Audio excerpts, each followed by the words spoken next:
예수께서 시장하신지라 멀리서 잎사귀 있는 한 무화과 나무를 보시고 혹 그 나무에 무엇이 있을까 하여 가셨더니 가서 보신즉 잎사귀 외에 아무것도 없더라.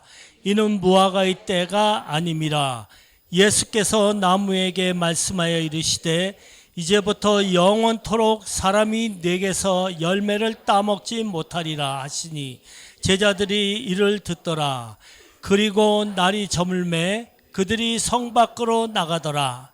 그들이 아침에 지나갈 때 무화과 나무가 뿌리채 마른 것을 보고 베드로가 생각이 나서 여짜오되 라삐어 보소서 저주하신 무화과 나무가 말랐나이다.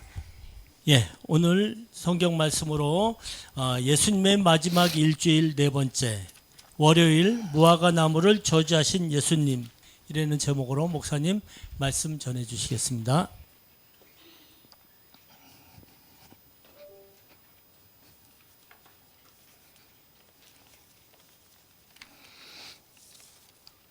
모두 평안하셨나요?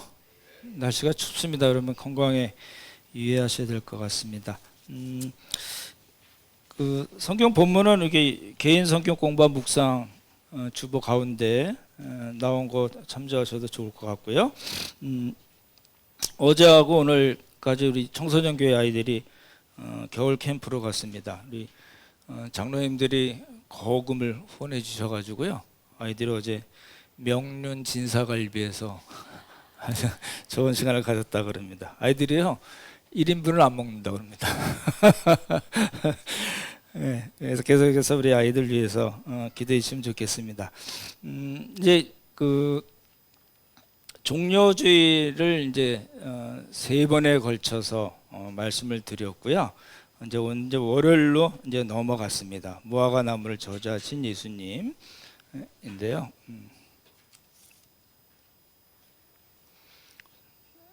또 안 되네요?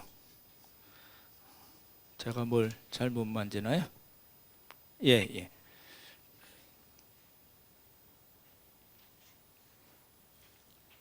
안 돼서 거기서 해 주실래요?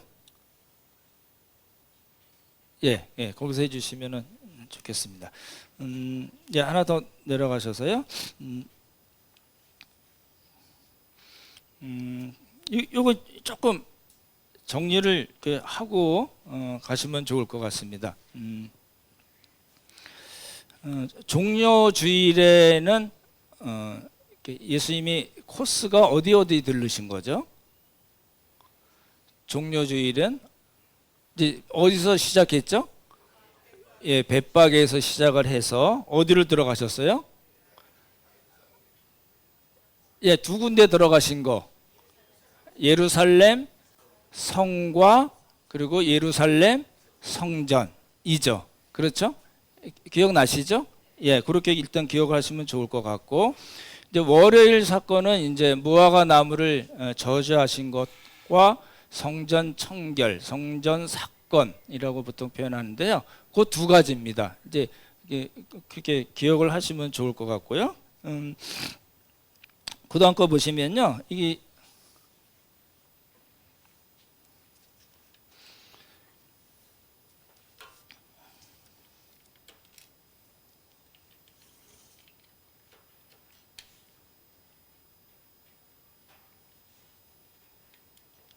안 먹나요? 그냥 해주시면 되겠네요. 그 다음 거 한번 보시면요. 다음 슬라이드 주십시오. 제가 설교 준비를 이제 화요일께 이제 성전 강화라고 그러고요. 또 하나는 올리브상 강화라고 그러거든요. 그래서 이제 4월 거의 마지막 주까지 설교 준비를 다 맞춰가고 있는데요. 제가 카톡에도 세 번 올렸는데 이렇게 쭉 화요일 사건까지 이렇게 오다 보니까 이게 뭐가 보여요. 여러분도 보이실 거예요, 이제. 종료주일부터 예수님이 이제 왕으로 오셔서 예루살렘 입성하시기 전에 예루살렘을 보시고 이제 눈물을 흘리셨어요. 눈물을 흘리시면서 예루살렘이 멸망할 것을 뭐 했다고요? 예언하셨어요. 그 기억을 해두시면 좋을 것 같고요. 그리고 이제 월요일 사건에서 말씀드린 대로 무화과 나무 저주하시고 성전 청소를 하시게 나오거든요. 그리고 이제 화요일에 계속 그거 갖고 가셔야 되는데요. 예, 화요일에 그 저주하신 무화과 나무가 말랐다고 베드로가 예수님 어제 저주하셨는데 말라버렸어요. 얘가 뿌리째 말랐네요. 이렇게 이야기한 걸 예수님이 들으시고 이제 설명을 하세요. 그때 설명하시면서 당시 종교 지도자들, 그러니까 두 파입니다. 사두개파하고 무슨 파요? 예, 사두개파, 바리새파에 대한 심판과 멸망을 말씀하세요. 이제 그 예루살렘 성의 멸망을 월요일 주일에 말씀하시고 월요일 화요일 그 사건을 통해서 화요일에 얘네들이 이제 다 이제 멸망하고 심판받을 거야라고 말씀을 하시는 거예요. 그리고 이제 성전 강화와 올리브산 강화라는 긴 말씀을 이제 해 나가세요. 저희가 그걸 나중에 이제 볼 거거든요. 왜 이렇게 말씀을 드리냐면 요 전체를 종려의 줄부터 종려질 호산나 다윗의 자손이요 그리고 끝나고 월요일 날 나무 저주하시고 또 성전 사건 예수님이 한판 하시고 끝나고 화요일에 또 다른 사건이다 이게 아니고요 쭉 연결이 돼요. 이걸 놓치시면은 예수님의 마지막 일주일을 다 놓치는 거나 마찬가지거든요. 그러니까 그걸 꼭 기억을 하시면 좋을 것 같아요. 오늘 이제 특별히 보는 거는 월요일에 예수님께서 그 무화과 나무를 저주하시고 그리고 성전 사건을 일으키셨어요. 이제 뭐 성전 사건, 성전 청소 뭐 이렇게 표현할 수 있는데요. 그걸 하시고 화요일 날 뿌리째 나무가 말라 버린 것을 이제 이야기가 나오거든요. 잘 보시면요. 이런 거예요. 무화과 나무를 저주하시고 성전 사건을 일으키시고 무화과 나무가 뿌리째 말라버린 것을 예수님께서 설명하시는 걸 통해서 예수님께서 말씀하시는 것이 있어요. 이게 참 어렵잖아요. 이제 성경을 그냥 보면 그러셔서보다 그렇게 넘어가니까 어렵긴 한데 요거를 이제 기억을 해주시면 따라해 보시죠. A, B, A 이렇게 돼 있어요. 무슨 말일까요? A는 뭐예요? 예, 무화과 나무를 저주하셨고 B는 뭐예요? 성전 사건을 일으키시고 또 A가 뭐예요? 예, 무화과 나무가 뿌리째 말라 죽은 것을 예수님께서 설명하시는 걸 통해서 뭘 말씀하시려고 그럴까요? 무화과 나무를 얘 안 되겠네. 그래서 너 죽어 이렇게 저주하신 것으로 그 무화과 나무 사건이 끝나는 게 아니고요. A, B, A 이걸 이제 그 샌드위치 구조라 그러거든요. 그러니까 이렇게 A, B, A를 통해서 예수님께서 뭘 강조하시는 거예요? 예? 예, 성전 사건을 강조하는 방식으로 돼 있어요. 그걸 놓치시지 않으면 좋겠어요. 마가복음만 그렇게 돼 있거든요. 마태는 뭉뚱그려서 하나로 묶어서 설명을 했기 때문에 명확지 않은데 마가복음은 A, B, A 샌드위치 구조를 통해서 예수님께서 멀쩡한 나무를 그냥 이렇게 저주해 버리시고 이렇게 뿌리째 말라버리게 하신 사건 이렇게 돼 있지 않고요. 그 양쪽 사건을 통해서 뭘 이야기하냐면 성전 사건을 말씀하시는 거예요. 되시죠? 예, 그러면 조금 더 나가서요. 그 성전 사건은 왜 뭘 예수님께서 얘기하셨을까를 이제 봐야 됩니다. 이제 무화과 나무 사건은 이제 마태복음과 마가복음으로 되는데 저희는 마가복음으로 보는 거거든요. 청절 사건은 공관복음에 다 있고 요한복음에는 첫 번째에 나온 성전 사건을 하는 걸로 되어 있고요. 다시 한번 말씀드릴게요. 이걸로 보십시오.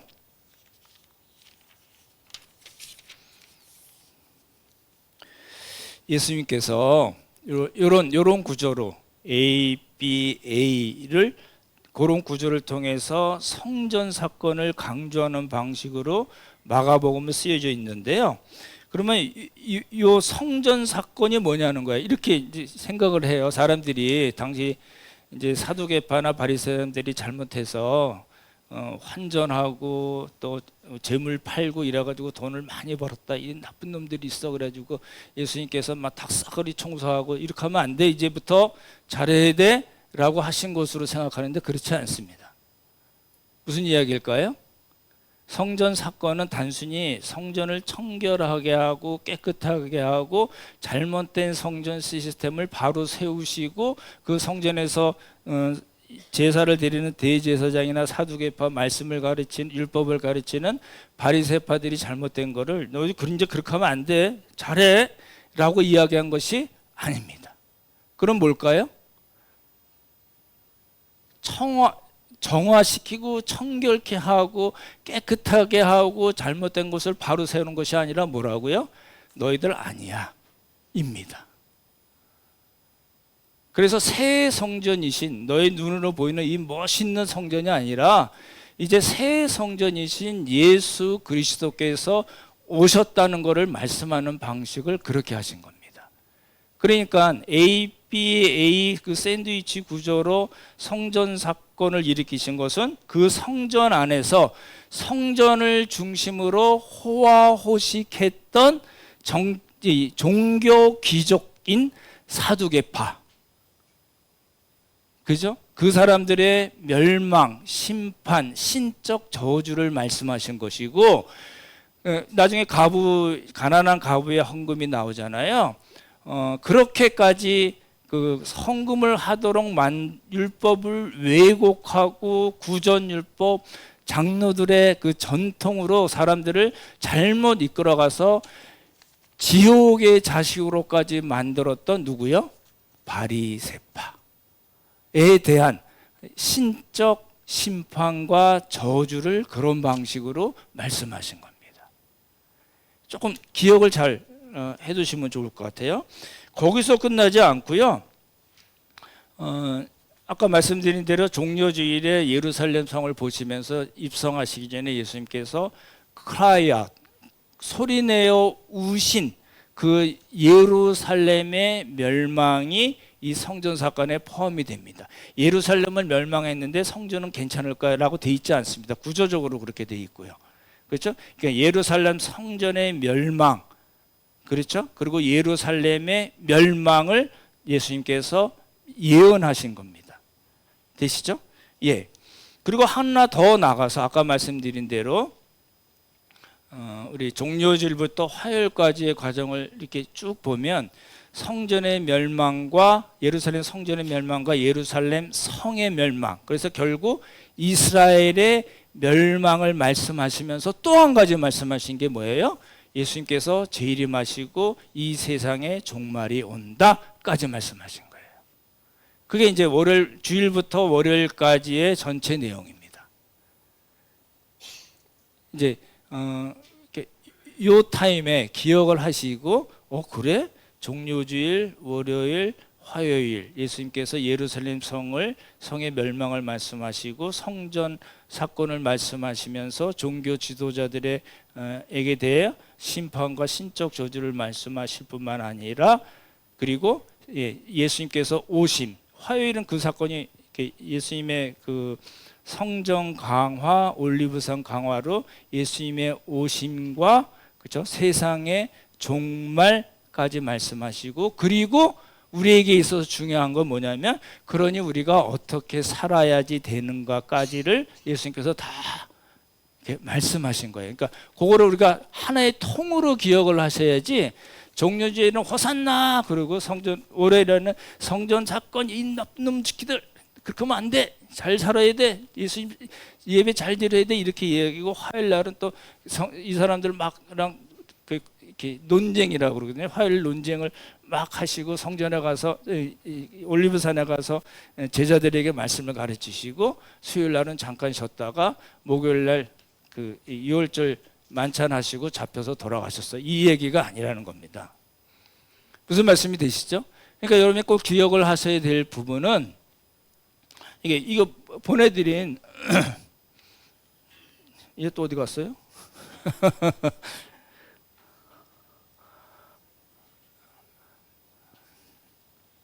제가 뭘 잘못했나요? 예. 예. 그래서 주일부터 종려 주일부터 화요일까지 그 사건들, 그러니까 예루살렘 성을 보시고 우시고 멸망을 말씀하시고, 그리고 무화과 나무 저주, 성전 사건, 무화과 나무가 뿌리채 말라버린 그것을 통해서 이제 종교 지도자들에 대한 심판과 저주를 말씀하신 거예요. 그러니까 예루살렘 성도 망가지고 예루살렘 성전도 이제 없어지고, 그뿐만 아니라 예수님의 오심, 다시 오심과 그리고 세상의 종말까지 말씀하시고, 뭐라고? 그 다음에 뭐라고요? 그리고 그 다음에 뭐라고요? 그러니 우리가 어떻게 살아야 되는가를 말씀하신 게 종려주일부터 화요일까지입니다. 이거는 여러분이 이렇게 외우셔야 됩니다. 그렇죠? 제가 반복해서 자주 말씀을 또 드릴 거예요.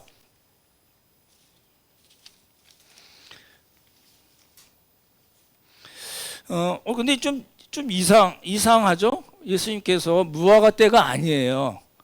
무화과 때가 아닌데 예수님께서 무화과를 저주하셨어요. 왜 그러냐면, 우리가 그걸 조금 보시면 좋을 것 같아요. 우리 그 성경을 다시 한번 보실까요?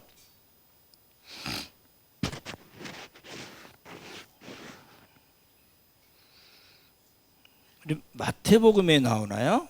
마태복음 한번 보시기 바랍니다.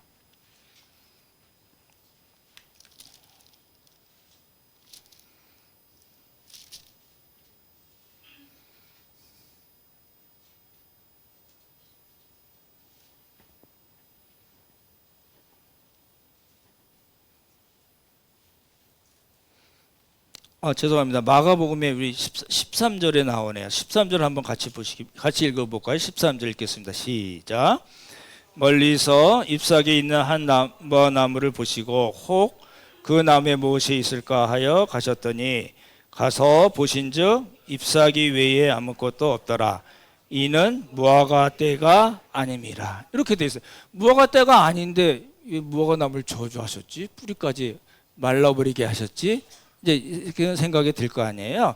근데 무화과는 말씀드렸던 대로 두 종류입니다. 3, 4월 달에 열리는 이제 설이 걷다고 그러죠.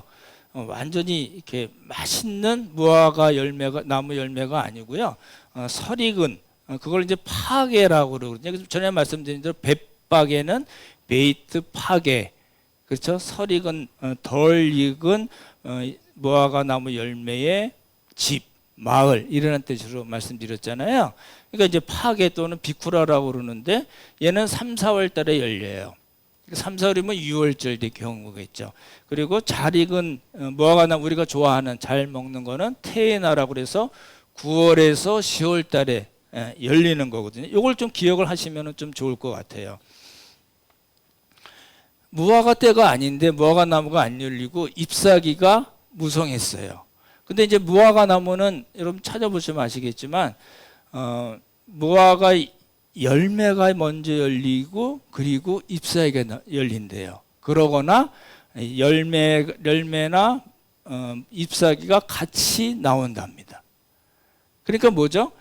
잎사귀만 많고 파괴조차도 없으면은 이 나무는 테에나, 우리가 잘 먹는 그 무화과 나무 열매를 맺을 수 있을까요? 없을까요?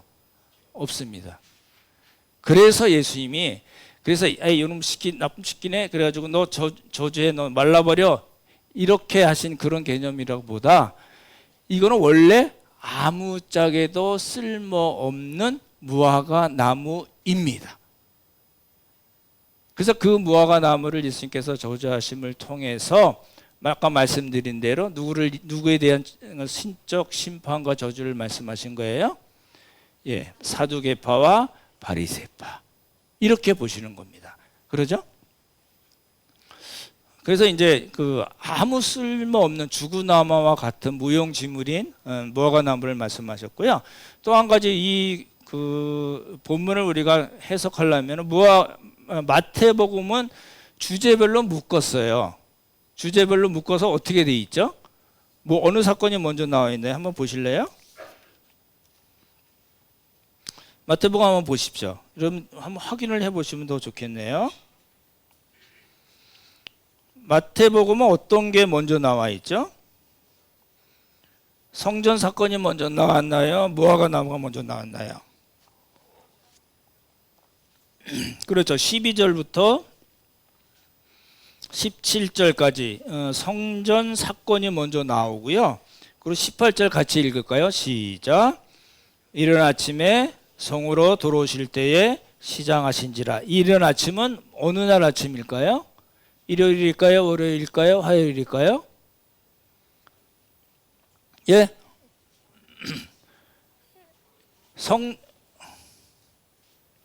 다시요. 화요일일까요? 월요일일까요? 화요일일까요?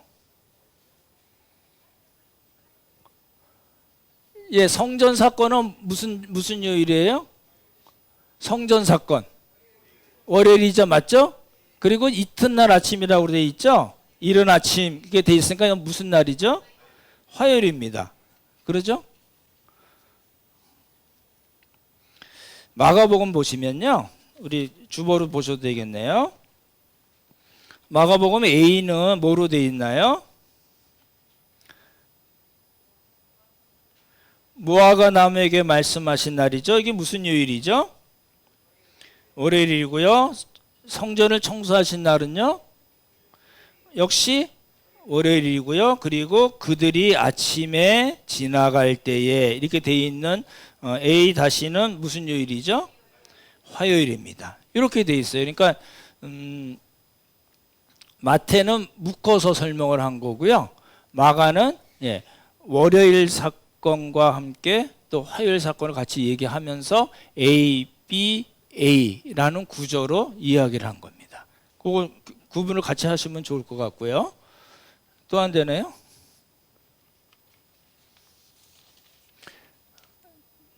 되시나요? 예.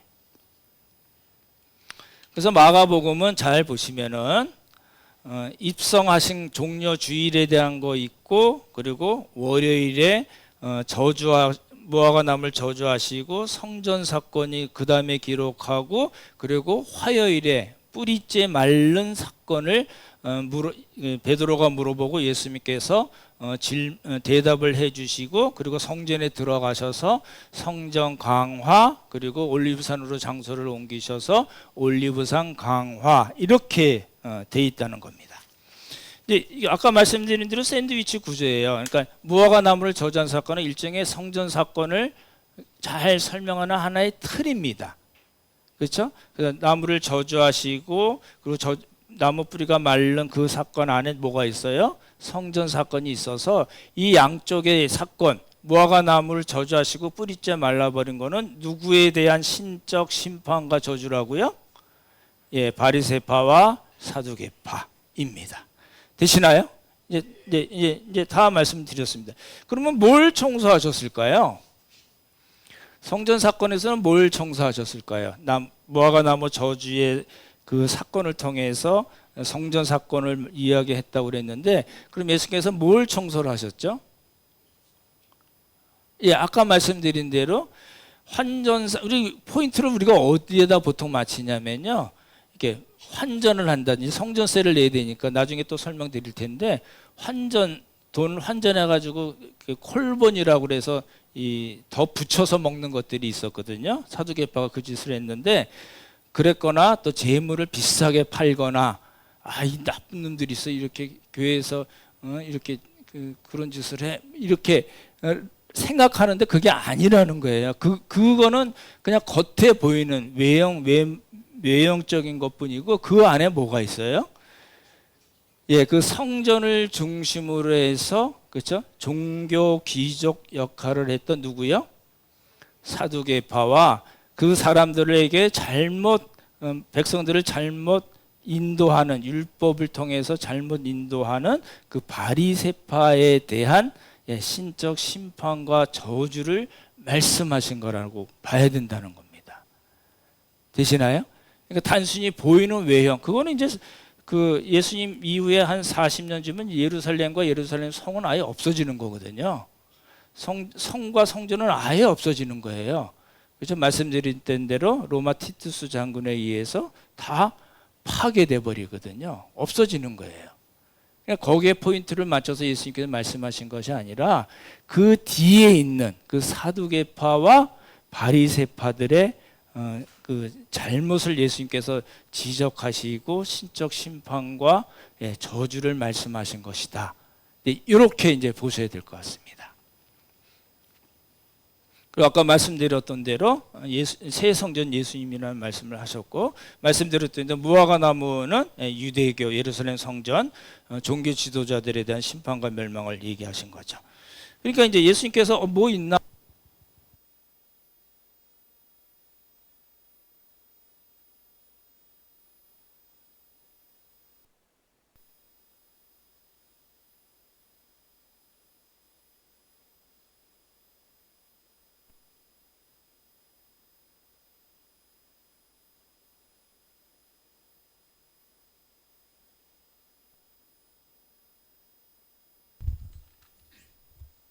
이걸로 하겠습니다.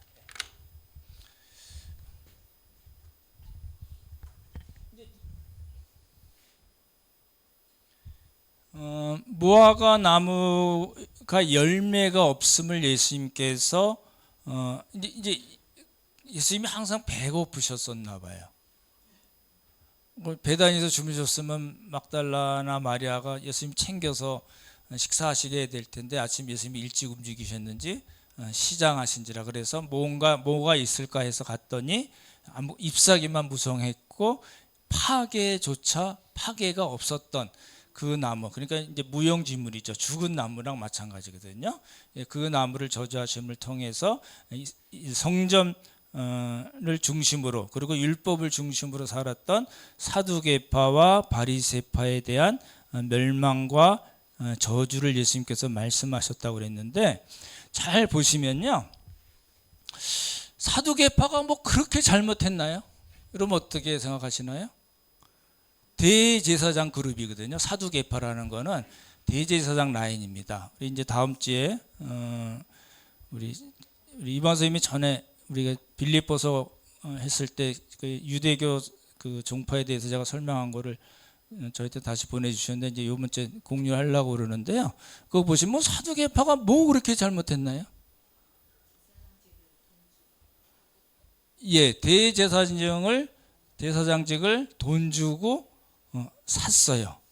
그러니까 얘들은 정통 그 아론 라인의 대제사장인가요? 짝퉁 대제사장인가요? 짝퉁입니다. 짝퉁이 운영하는 그 종교 시스템 안에 이스라엘 백성들이 하나님께 예배를 드리고 제사를 드린다고 생각했던 겁니다. 그렇죠? 그러니까 사두개파 사람들이 얼마나 잘못했냐면 종교 시스템 자체, 하나님과 백성들이 과의 그 관계를 아예 엉터리로 만들어 놓은 거고, 그것을 통해서 자신들의 기득권, 그렇죠? 정치 권력, 그리고 돈, 명예를 자기들이 유지해 나갔던 사람들이거든요. 대제사장, 우리 아시는 그 대제사장이 누구 있으신가요? 가야바, 그리고 안나스. 누가 장인이죠? 안나스가 장인입니다. 그래서 여러분 이제 우리 그 예수님 마지막 일주일 이렇게 보실 때 대제사장이라고 나와 있지 않고 대제사장들로 나와 있습니다. 그렇죠? 안나스는 한 9년 정도 해먹었고요. 가야바는 한 19년 정도, 예수님 때 19년 정도를 대제사장 했고요. 그 안나스의 아들이 5이 있는데요. 5명도 다 대제사장직을 돈으로 사서, 그렇죠? 백성들의 돈을 착취해서 자기들의 배를 불리고, 그렇죠? 헤롯 왕조와 로마 제국에 충성을 했던 사람들입니다. 그래서 이제 그 로마 제국 하면 이제 로마 총독이 이제 임명한 대제사장들도 있고요. 헤롯 왕조는 그 여러분 아시는 헤롯 대왕과 헤롯 아켈라오라는 사람이 임명한 그 대제사장들도 있습니다. 이게 명단이 다 있거든요. 그런 식으로 이제 해먹은 거죠. 그죠? 그게 뭐예요? 열매 없는 무화과 나무라는 겁니다. 그러죠? 그래서 이제 안나스 집안은 35년 정도를 이렇게 AD 6년부터 63년까지 뜸뜸이 그 대제사장직을 했던 사람들이고요. 가짜입니다. 바리새파 역시 율법이죠. 율법을 잘못 왜곡을 하는 겁니다. 서기관과 바리새인들이죠. 그래서 예수님께서 뭐라고 말씀하셨어요? 화 있을지언정 외식하는 서기관들과 바리새인들이요. 다 둘 다 바리새파거든요. 이제 이 사람들은 특징이 뭐예요? 하나님의 말씀에 뭔가를 플러스하는 사람들이죠. 장로들의 유전, 그렇죠? 구전 율법 613가지입니다. 그래서 이제 예수님께 욕을 먹었죠. 이 사람들이요, 잘 보시면은 대표적인 바리새파의 대표적으로 욕을 먹은 게 뭐예요? 외식이거든요. 근데 우리가 외식만 생각하는데 그렇지 않고요. 이 사람들은 어디에 앉아서 가르쳤어요? 회당에는 실제로 모세의 자리라는 그 돌로 만든 자리가 있습니다. 명예의 자리예요. 최고의 좋은 자리에 앉아서 율법을 가르쳤습니다. 근데 율법만 하나님의 말씀을 하나님의 말씀대로 가르친 게 아니라 뭐예요? 장로들의 유전, 구전 율법, 그리고 율법조차도 잘못 해석해서 사람들을 가르친 거거든요. 그렇죠? 그렇게 볼 수도 있고요. 그래서 이제 예수님께서 말씀하실 때는 장과 대접의 겉은 깨끗하나 그 안에 뭐가 있다고요? 탐욕과 방탕이 있고요. 돈을 사랑하는 사람들이었어요. 바리새파가 처음부터 돈을 사랑하는 사람으로 가 있지 않았습니다. 하시딤이라고 하스모니안 왕조, 하스몬 왕조, 유다 마카비가 전쟁을 일으켰을 때 같이 참여할 때는 아주 순수했던 사람인데 불구하고 권력의 맛을 보고 그리고 권력을 탐하고 그리고 돈을 사랑하는 사람들로 변질했습니다. 이제 나중에 조금 더 자세히 설명드릴 거거든요. 그렇죠? 대접받기를 좋아하고 교인 하나 만나면 자기보다 더한 지옥의 자식들로 만드는 사람들. 그래서 이 사람들이 사두개파와 바리새파가 뭐예요? 아무런 쓸모없는 파괴가 없는, 그래서 결국은 태어나를 맺을 수 없는 예수님께서 저주하신 무화과 나무였다는 겁니다. 그걸 잘 기억을 하시면 좋겠어요. 이 사람들의 반응이 어땠을까요? 이제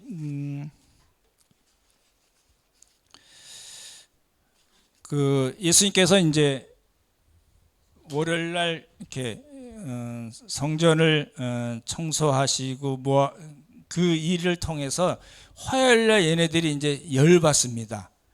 얘네들이란 누구냐면 대제사장들과 백성의 장로들, 그리고 서기관 바리새인, 그리고 그건 종교 집단이잖아요. 그리고 또 그 정치 집단이 있다고 그랬죠. 누구죠? 헤롯 당.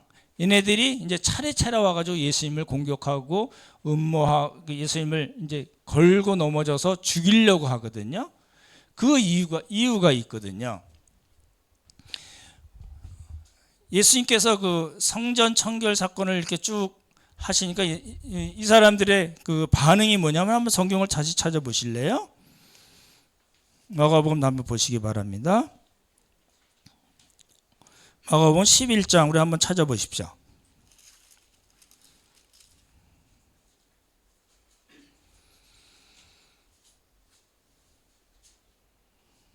(11장) 18절 우리 한번 같이 읽어볼까요? 같이 읽죠. 시작.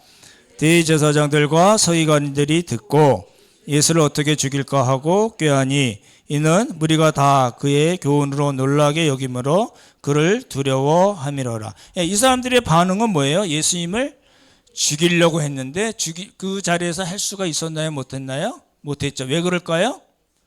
예, 이 사람들은 잘 보십시오. 바리새파 사두개파 사람들이 가장 두려워했던 거는 로마와 예, 헤롯 왕조도 있지만 누구예요? 예, 백성들. 그렇죠? 그 수많은 백성들을 두려워해서 그 사람들이 예수님을 선지자로 알았기 때문에 감히 예수님에 대해서 손을 못 댔습니다. 잘 보십시오. 이게 월요일날 이야기거든요.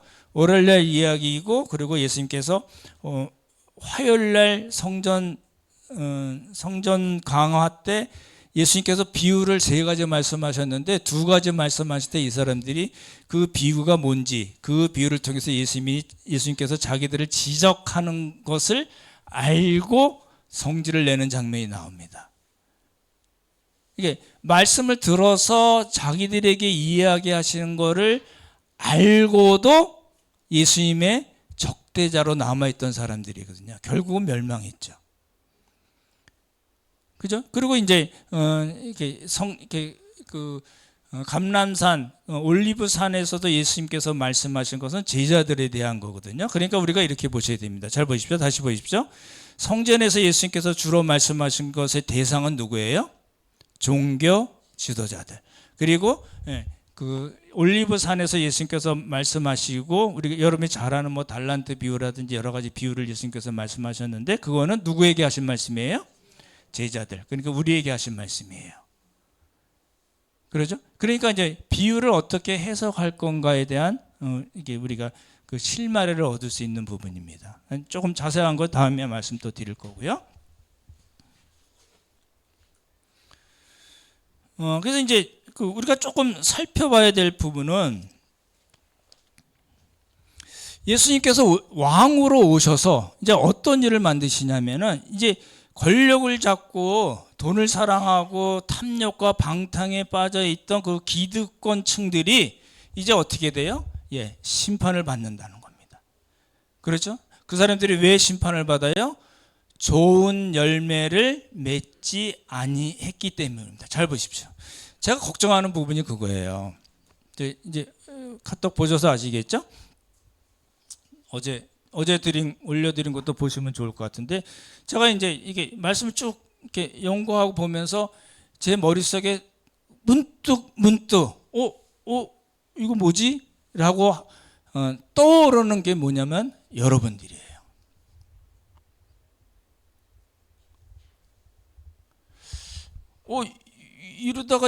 이러다가 그냥 얘네들처럼 되면 어떡하지? 라는 생각도 들어요. 여러분 예수님 믿으시죠? 구원을 받은 걸 확신하시죠? 근데 제가 걱정하는 그 부분은 뭐냐면, 그 구원을 우리가 확신하긴 하지만 단순히 자기 확신만 되면 어떨까? 아무런 증거 없는 자기 확신만 되면은 누구같이 돼요? 사두개파와 바리새파 같이 되지 않는다는 보장이 없거든요. 이상하죠? 우리 켈빈주의 얘기할 때 성도의 견인을 얘기하잖아요. 한번 창세전에 택하시고 은혜를 주셔서 믿게 하신 사람들은 하나님께서 책임지시고 하나님 나라까지 인도하신다. 성도의 견인. 켈빈주의 5대 교리 중에 굉장히 중요한 교리거든요. 그게 있는데 지금 이제 우리가 이 예수님의 말씀을 쭉 살펴보면서 제 머릿속에 문득 또 그러면 어떡하지? 그렇게 살면 어떡하지라는 게 계속 지금 마음속에 떠올라서 여러 번 써드렸고 오늘도 말씀을 드리는 겁니다. 이게 너무너무 중요한 사건이잖아요. 그러니까 교회 봉사 열심히 하십시오. 그 얘기가 아니에요. 그 얘기가 아닌 거는 아니지만 그 얘기를 말씀드리는 건 아니에요. 무슨 소리야? 그러니까 우리의 믿음이, 우리가 구원받은 사람이라는 그것을 증명해내는 삶을 우리가 공동체와 여러분의 가정과 직장에서 드러내지 않고 이게 그런 열매가 없다면은 뭐예요?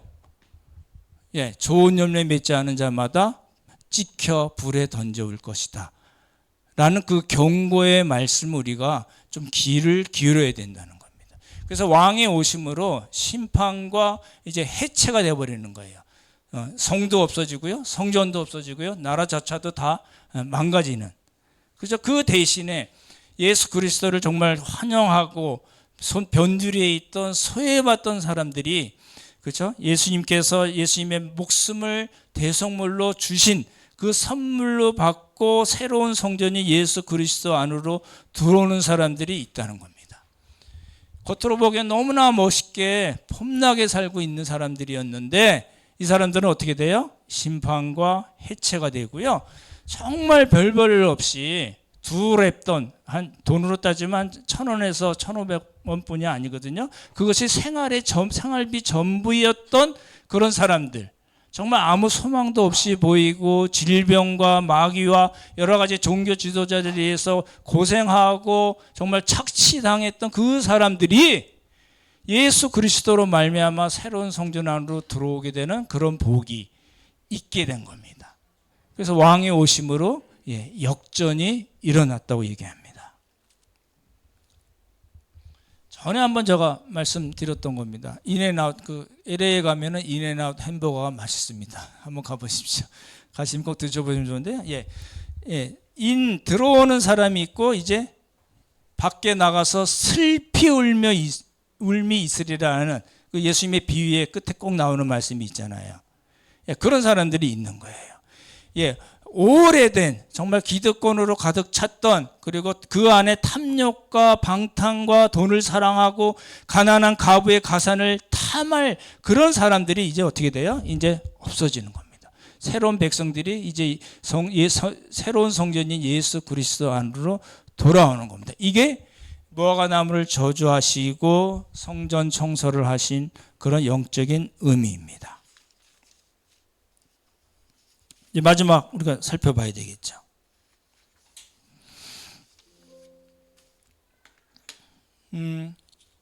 이제 우리가 제가 본 책 중에 우리 전에 오셨던 성함자가 생각이 안 나네요. 우리 교수님 중에 한 분, 류호준 교수님 말고 그 전에 오셨던 최영상 교수님 책에, 최영상 교수님이 마태복음으로 학위를 받으셨는데요. 그 마태복음 강에서 책에 그런 이야기가 나옵니다. 시대의 정신. 많은 사람들이 어쩔 수 없이 시대 정신에 따라갈 수밖에 없죠. 다 그렇지 않나요? 그렇죠? 우리 오피니언 리더라든지 방송이라든지 나와서 이런저런 방식으로 이야기하는 사람들이 이야기하는 것을 많은 사람들은 따라갈 수밖에 없습니다. 당시도 그랬겠죠. 당연히 유대인들도 그랬을 거고. 근데 지금 걱정하는 건 뭐냐면,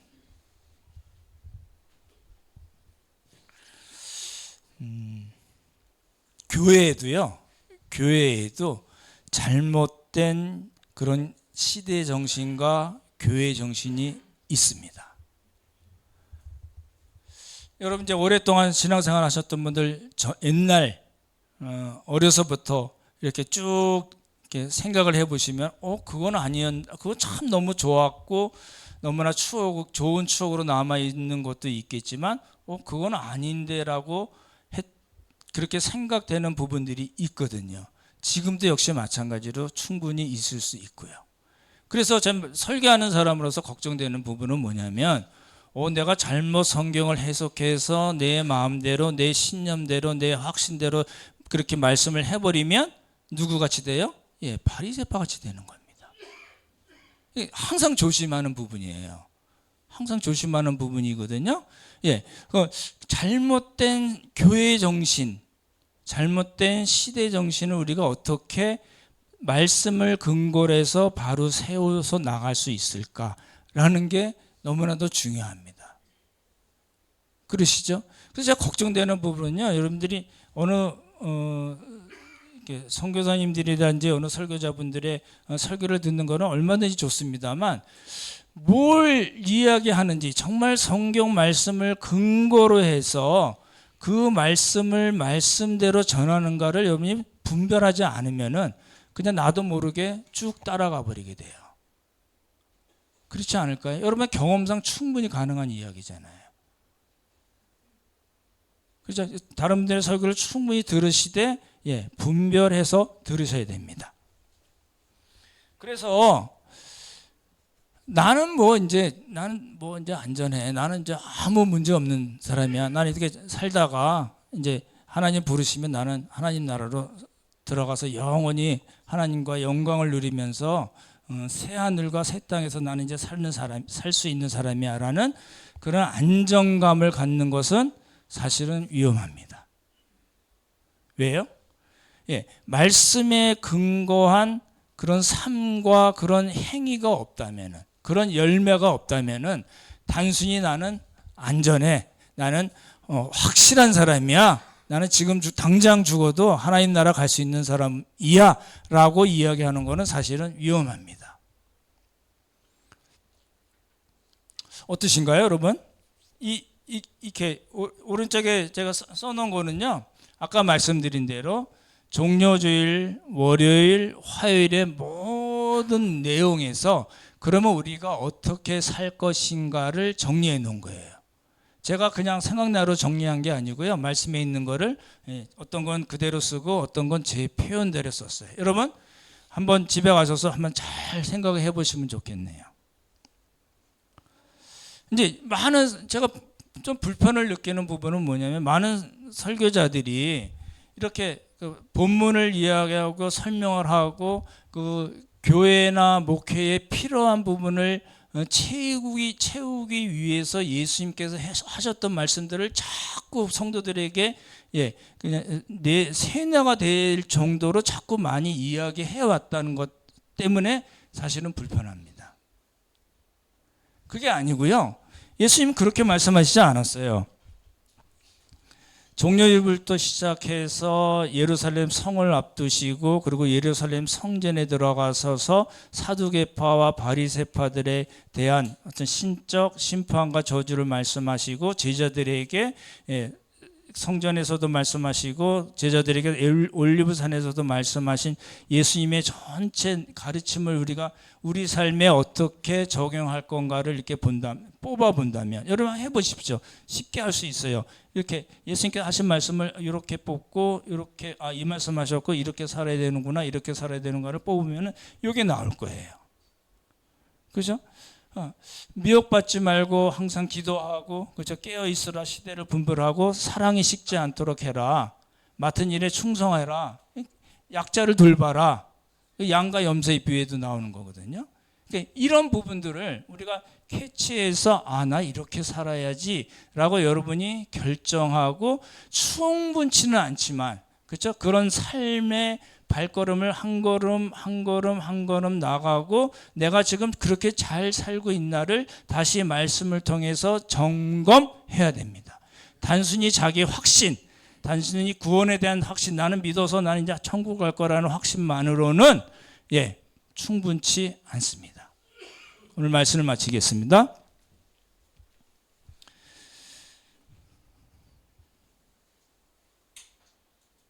이 설교하는 사람 입장에서는 이렇게 여러분을 축복하고 안심하셔도 된다고 그러고 지금 잘하고 계신다고 그렇게 말씀드리는 게 훨씬 더 편하죠. 그렇죠? 이렇게 오늘 같이 말씀을 드리면은 여러분이 불편하실까요? 제가 불편할까요?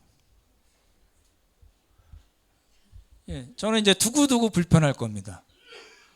내 괜히 그러게 얘기했나? 이런 생각도 들 수 있고, 내가 정말 한 이야기가 예수님께서 하신 말씀이랑 딱 들어맞는 말씀인가? 다시 보게 되고. 그렇긴 하지만 항상 제가 말씀드렸듯이 우리가 외주를 타듯이 우리가 정말 하나님의 말씀에 올바로 서 있나 우리 자신을 점검하고, 그 말씀대로 나도 이렇게 살아야지, 나는 아주 적은 부분에서 이렇게 잘 한번 살아봐야지라고 그리고 생각하고 또 그렇게 사는 것, 그래야지만이 우리가 나는 구원받은 사람이지라는 확신이 더 들 수 있다는 겁니다. 이제 예배를 준비하거나 또 어떤 분들은 잠옷실 청소도 해주시고 여러 가지 모습으로 이렇게 섬기는 모습을 보면서 저는 그런 생각이 들 때가 많이 있습니다. 정말 믿음을 공동체에서 이렇게 보이시는 그런 삶을 사시는구나. 아, 참 너무 감사하다 라는 생각이 들 때가 많이 있습니다. 여러분 모두 오늘 말씀을 통해서 깨어있고 정말 미혹당하지 않고 그리고 우리의 삶을 통해서 하나님을 기쁘시게 해드리는 많은 열매를 맺는 우리 모두가 되기를 예수님의 이름으로 축원합니다. 참 좋으신 성부 성자 성령 하나님, 예수님의 말씀 참 어렵습니다. 그냥 읽으면 너무 쉬운 것 같은데 하나씩 따져보면 나 어떡하지? 나 정말 그렇게 살고 있나? 나의 구원은 정말 확실한가? 이런 생각이 들 때도 있습니다. 하나님, 우리들에게 정말 말씀에 근거한 그런 삶을 살도록 주님 도와주시고 또 하나님 기뻐하시는 그런 열매로 우리의 구원을 확신하며 하나님을 찬양하며 또 우리에게 맡겨진 일들을 기쁨과 감사로 잘 감당하는 그런 삶을 살 수 있도록 주님 도와주시옵소서. 감사드리오며 귀하신 예수님 이름 받들어 기도드렸사옵나이다. 아멘.